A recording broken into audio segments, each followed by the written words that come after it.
¿Qué tal, muchachos? Excelente tarde. Espero que estén muy bien. Espero que estén ya a estas alturas del partido eh, conociendo y subtrayendo todo el conocimiento de todas estas sesiones que hemos estado platicando. Como les platiqué en las últimas sesiones, estamos llegando prácticamente al final de los temas y nos estamos acercando a los temas más complejos, que son propiamente los recursos y el periodo de ejecución de sentencia. Entonces, por ahí nos faltan algunos temas. Hoy vamos a ver un tema muy interesante, que es el tema de los delitos especiales en materia de amparo. Nos va a faltar por ahí dar un repaso de jurisprudencia, que es una cuestión inherente al curso de amparo. Nos va a faltar la declaratoria general de inconstitucionalidad, y por ahí ya vamos a empezar a aterrizar las ideas del periodo de ejecución de sentencia y los recursos, sin más ni menos, en materia de amparo. Prácticamente con eso, y si tenemos por ahí tiempo, analizaremos de una manera muy breve y muy concreta el tema de acciones de inconstitucionalidad y controversias constitucionales, que son temas constitucionales electos y que, si bien da tiempo, ustedes podrían tener conocimiento de estos temas que el día de mañana les serán de una gran ayuda en su ejercicio profesional. Para aquellos que se vayan a dedicar sobre todo al tema de la función pública y aquellos que vayan a ser autoridades o que se dedican al tema constitucional, en cuestión legislativa, todos estos temas van a ser de gran utilidad para ustedes, ¿ok? O si también desean trabajar en la corte y tienen la oportunidad de hacerlo, esto va a ser de mucha utilidad para ustedes. Sin más preámbulo, vamos a empezar a estudiar el tema de los delitos en materia de amparo. Recuerden que la parte del derecho penal, vamos a hablar un poquito de penal. Recuerden que el penal, para su estudio, se divide en dos partes: en la parte general, en la parte especial. La parte general del derecho penal mexicano se divide en cuatro partes: en introducción, teoría de la ley penal, teoría del delito, y ahí también se estudia el delincuente, y teoría de las penas y de las medidas de seguridad. Eso por lo que se refiere a la parte general del derecho penal. Y por lo que se refiere al derecho penal en su parte especial, se estudia de manera concreta, y es otro curso, los delitos y las medidas de seguridad aplicadas al caso concreto. Ya se estudian los tipos penales definitivos y concretos, como es el de homicidio, como es el de violación, como es el de cohecho, el de fraude. Todo esto se estudia de manera ya a fondo, concreta y pormenorizada en el curso de Derecho Penal en su parte especial. Y bien, si algunos se inclinan al final de la licenciatura por estudiar las disciplinas penales, también hay una materia optativa que se conoce como los delitos especiales. Todos los delitos especiales se refieren básicamente a tipos penales o delitos que, si bien son delitos, no se encuentran establecidos en los códigos penales, sino en legislaciones independientes. Vamos a pensar en la materia fiscal, elusión y evasión fiscal, delitos en materias de propiedad industrial. Y concretamente lo que nos toca hoy atender son los delitos en materia de amparo. Vamos a estudiar esta parte que es especial, se refiere a los delitos especiales en materia de amparo. Ya hay algunos tipos penales en materia de amparo que vale la pena establecer. Son tipos innominados, pero son, si bien es cierto que son tipos innominados, son acciones muy concretas que harán acreedor a las autoridades, a los quejosos, a los representantes o hasta los abogados por haber cometido determinados actos. Entonces, recuerden ustedes que debe haber tipicidad. Esto quiere decir que la conducta descrita en la ley debe ser concordante y se debe de adecuar a aquella descrita en la norma, que en este caso es la ley de amparo. Y sin otra cosa que decir, vamos a pensar entonces en estas conductas. En materia de amparo, ¿qué tipo de conductas son sancionables? Bueno, vamos a empezar estableciendo algunos supuestos, algunas penalidades. Y empezamos platicando de una penalidad que se establece de 2 a 6 años y de 30 a 300 de multa. Y esta pena se le impondrá al quejoso, al abogado o a los autorizados, ojo, también a los abogados, que afirme hechos falsos en la demanda de garantías con el propósito de obtener un beneficio. Esto es importantísimo. Si yo quiero plantear un juicio constitucional y quiero obtener un beneficio, y por ello se me hace muy fácil establecer hechos falsos y plantearlos, me invento algunos conceptos de violación, algunos antecedentes de juicio de garantía, aunque sepa que no son ciertos, los voy a invocar, pues es delicado. Eso es un delito y será acreedor la parte que lo haga. Por eso los abogados debemos tener mucha precaución en esto. Seremos acreedores a una pena equivalente de 2 a 6 años de prisión, y también una pena que podría equivaler entre 30 y 300 días multa, ¿ok? Otro supuesto también se da cuando el abogado, cuando el quejoso o cuando ambos ofrezcamos en un juicio constitucional o en una demanda constitucional. Recuerden que el amparo no es un juicio, se tramita en forma de juicio, pero si tramitamos o substanciamos una demanda de amparo, si nosotros ofrecemos pruebas falsas, testigos o documentos falsos, nos haremos acreedor también a esta penalidad que oscila entre los 2 a 6 años de prisión y los 30 a 300 días multa. Entonces, cuidado con las pruebas que ofrecemos, cuidado con los testigos que muchas veces pensamos que pudiéramos llegar a preparar, porque eso es un delito, señores. Se impondrán también, por otro lado, una penalidad equivalente entre 3 a 9 años de prisión y de 50 a 500 días multa, y para las autoridades también va a operar una destitución o inhabilitación del cargo público. De 3 a 9 años durará esta inhabilitación al cargo público. A la autoridad responsable, concretamente vamos a referirnos a las autoridades responsables que expresen un hecho falso al momento de que se les solicite el informe previo o el informe justificado con la intención de que no expresen la verdad. Eso es importante. También las autoridades tienen por ahí muchas responsabilidades al momento de contestar los informes previos, informes justificados, y es por eso que los informes previos simple y sencillamente contestan sí, no, punto. Cualquier cosa que las autoridades también puedan llegar a manejar o a desempeñar o a expresar de una manera inequívoca, pues puede hacerlos acreedores a una sanción penal. Por eso es que también las autoridades deben de tener mucho cuidado en este sentido. Otro supuesto que también actualiza la misma pena, equivalente de 3 a 9 años de prisión, o de 50 a 500 días multa, o 3 a 9 años de inhabilitación. Vamos a referirnos a aquellas autoridades, imagínense que con el simple objeto de que al quejoso no se le conceda la suspensión del acto reclamado o que se sobresea, yo como autoridad como autoridad voy a provocar que se sobresea el amparo, y para tal efecto yo sé que el quejoso ya interpuso la demanda de garantías, y bueno, ya que se admitió, voy a revocar el acto reclamado o lo voy a dejar insubsistente con el propósito de que se sobresea el amparo. Imagínense su supuesto, una persona, una autoridad responsable, oye, ya te señalaron como responsable, ya se admitió la demanda de garantías, rinde tu informe, e inmediatamente la autoridad, sin motivo alguno, revoca el acto reclamado, que sería complicado porque una autoridad no puede revocar sus propias determinaciones, o bien deja insubsistente el acto reclamado con la intención de que se sobresea en un momento posterior el juicio de garantías. Eso constituye un delito. Se le impondrá una multa igual, volvemos a lo mismo, 3 a 9 años de prisión, una inhabilitación de 50 a 500 días multa, o también una inhabilitación de 3 a 9 años en el ejercicio de su cargo público, cuando se conceda la suspensión del acto reclamado y la autoridad se le ocurra no suspender el famoso acto reclamado. O bien, también si admite de mala fe, en el caso de que tenga que establecerse por ahí una caución, vamos a pensar que se plantea una demanda de garantías para que se provea la libertad de una persona, o para que simple y sencillamente el acto reclamado a través de la suspensión conducente pueda surtir efectos. Vamos a pensar que la autoridad de mala fe establece una multa que no es suficiente para garantizar, en este caso, los posibles daños o perjuicios que pudieran incurrirse en contra del tercero interesado. Si esta multa se impone de mala fe, se acredita esa mala fe y es notoriamente visible que no es consistente, o esa multa no alcanza para cubrir ese monto, pues se aplicará la misma penalidad, ¿ok?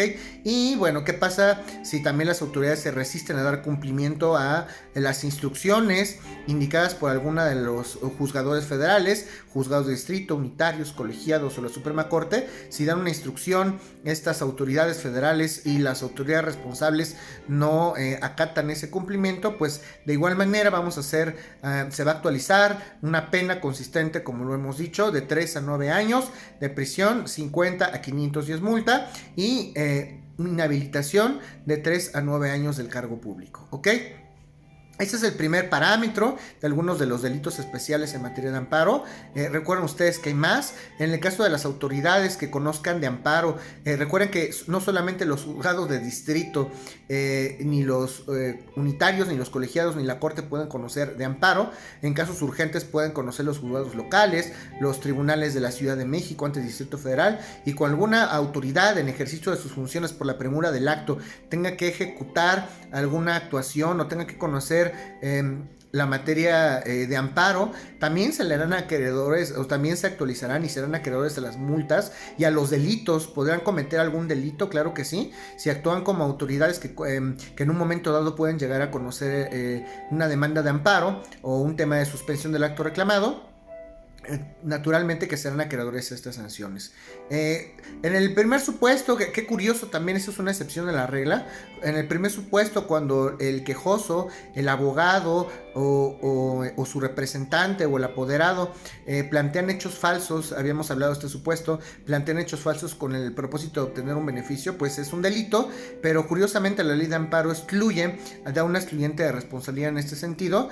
No se aplicarán los delitos o no habrá delito en el caso de que se trate contra actos privativos de la libertad o contra actos de penas inusitadas previstas en el artículo 22 constitucional, o contra actos que refieran a una incorporación forzosa a la Fuerza Armada, o la Fuerza Aérea de la Ciudad de México. En ese sentido no habrá ninguna sanción. Vamos a hablar de otros supuestos en el caso de que algún ministro, de que algún magistrado o de que algún juez, recuerdan cuando vimos la figura de la recusación, en este caso, cuando hay un impedimento, recuerden que las autoridades, ya sea ministro, juez o magistrado, deben excusarse si se actualiza algún impedimento, y si ellos no lo hacen, los particulares tendremos que plantear esta recusación, y si se acredita naturalmente que hay un motivo bastante y suficiente para acreditar un impedimento y aún así no acatan esta recusación las autoridades, ya sean jueces, magistrados o ministros, pues se impondrá una pena que puede oscilar entre los 2 a 6 años de prisión, de 30 a 300 días multa, y una inhabilitación en su cargo que puede oscilar entre los 2 y 6 años. ¿Ok? También se van a imponer por ahí una penalidad equivalente de 2 a 6 años de prisión, 30 a 300 días multa, inhabilitación también en el cargo público de 2 a 6 años a las autoridades que estén inhabilitadas y conozcan temas de suspensión. ¿Qué pasa si una autoridad está inhabilitada para conocer o llevar a cabo un amparo y aún así conoce de este amparo? Si está inhabilitada entonces para conocer el amparo, la suspensión, cuando no suspende el acto reclamado propiamente que se debe de conceder, vamos a pensar que una autoridad está inhabilitada y tiene que conocer alguna cuestión de amparo, serán acreedores a estas penas, o si también una autoridad está inhabilitada y decreta una suspensión, será acreedor a estas penas. Las mismas penas se van a aplicar a las autoridades que no estén inhabilitadas, y que cuando deban suspender el acto reclamado contra actos privativos del artículo 22 constitucional, contra actos privativos de la libertad, o contra actos consistentes en incorporación forzosa a la Fuerza Aérea o Armada de la República Mexicana. Si deben conceder esta suspensión, que procede naturalmente de oficio y no la conceden, serán acreedores a estas penas. Y también cuando no suspendan el acto reclamado por artículos previstos, como ya dijimos, de penas inusitadas previstas en el artículo 22 constitucional. ¿Ok?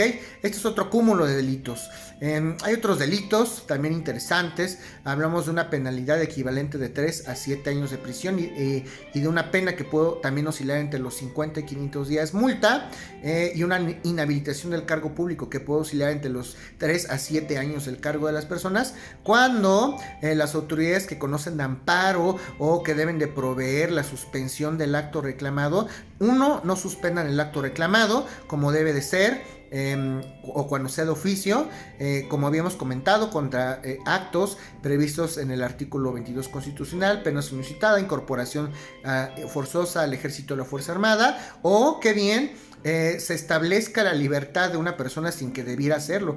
Imagínense que promueve una persona una demanda de amparo, con el propósito de obtener la libertad inmediata, y alguna autoridad que conoce de amparo y que debe de conceder la suspensión en consecuencia, concede la libertad a una persona sin que se hayan reunido los requisitos para ello. ¿Qué pasa si es un delito grave y de alguna manera pues no hay un beneficio tal como la caución, y aún así ordena esta libertad inmediata? Pues naturalmente se van a imponer estas penalidades. Por ahí también se pueden imponer, entre otras figuras, unas penalidades equivalentes entre 5 y 10 años de prisión, una penalidad entre 100 y 1000 días multa, e inhabilitación del cargo público a las autoridades, que puede oscilar entre los 5 a 10 años del cargo público, a las autoridades que por virtud de un mandamiento judicial por parte de los juzgados federales, es decir, un juzgado de distrito,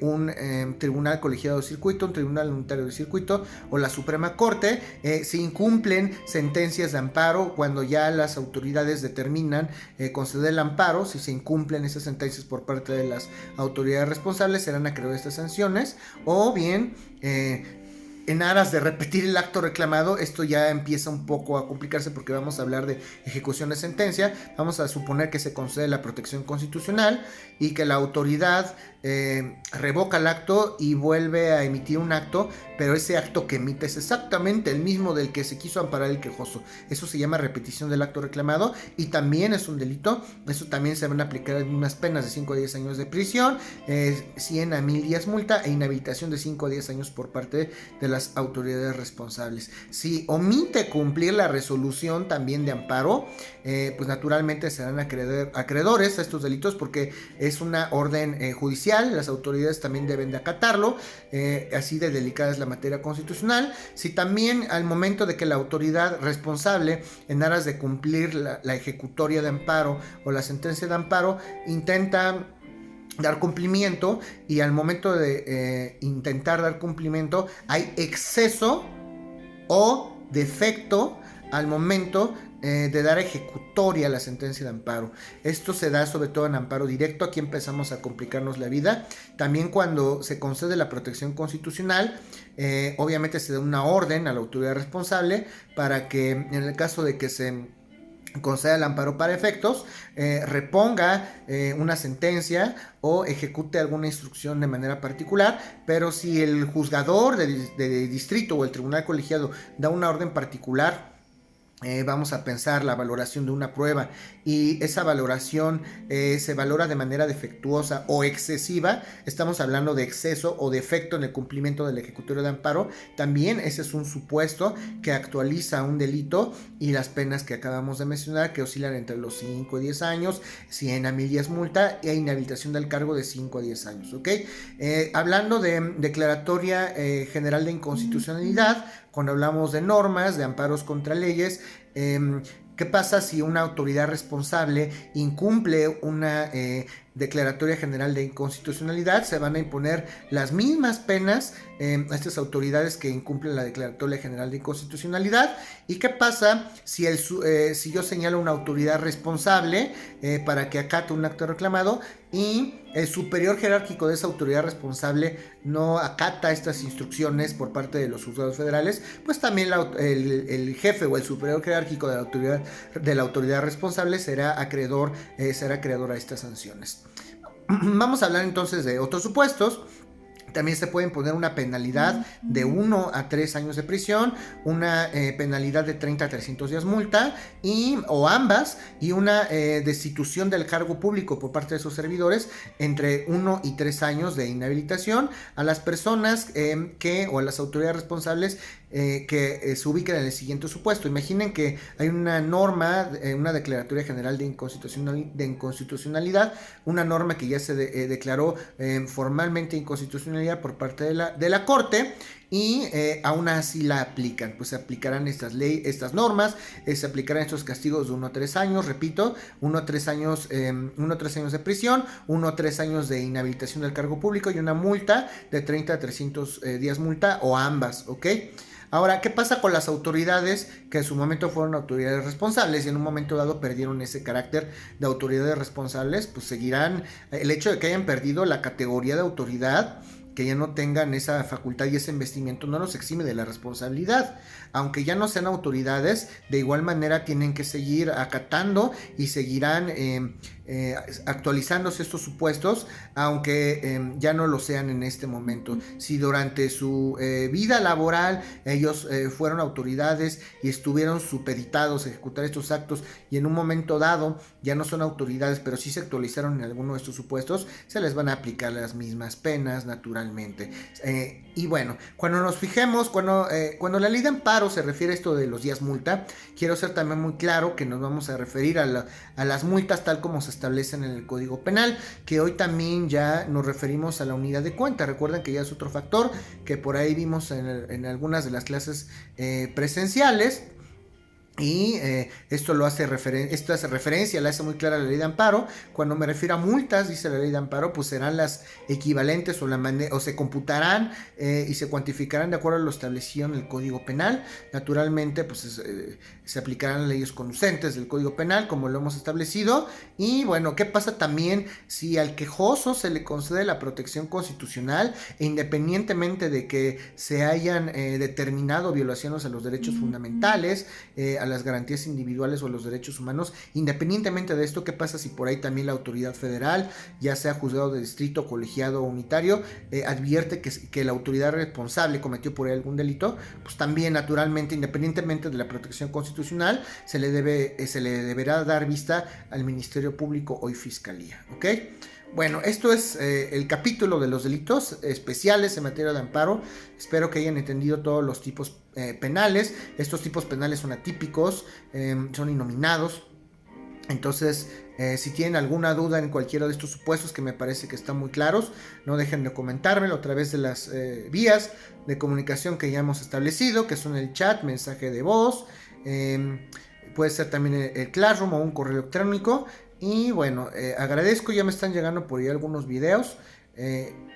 Faltan muchos que me lleguen sus videos. Creo que 2 o 3 personas me lo han hecho llegar. Y al decir muchos me refiero también a otros grupos que tengo. Pero sí les quiero por favor recalcar que no dejen de enviar esa tarea, porque cuenta como una participación, ¿ok? Y ya saben lo que esto implica. Tengan una excelente tarde y sigo a sus órdenes.